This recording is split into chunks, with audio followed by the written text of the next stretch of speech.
With BxGenomics bulk RNA-Seq view, we can do DEG analysis. In this tutorial, we focus on sample selections in DEG data analysis. The dataset used in this demo is GSE 184397, which was also used in the differentially expressed genes analysis and heat map tutorial described in the script below. First, let us find the bulk RNA-Seq dataset in the database.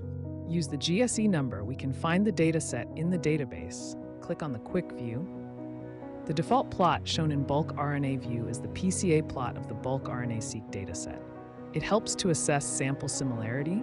We want to create a new DEG analysis using two samples from the group of GEMC1 and exclude the sample GSM 5585893. First, click on Run Analysis. Click on Edit Sample Information. Download the original CSV file. Open the CSV file in Excel. Add a new column called Electroporated with edits. Copy the values from the original column and change the value for sample GSM 5585893 to special one. Save the edited file.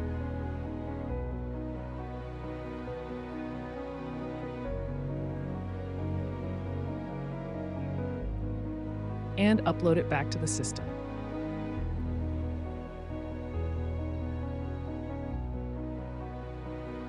We can see the edited column with modified value.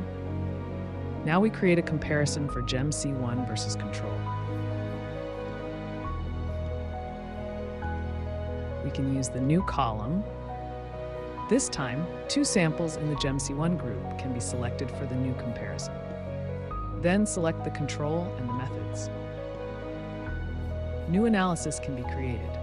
This concludes the introduction on sample selection in DEG analysis. If you have any question, please let us know.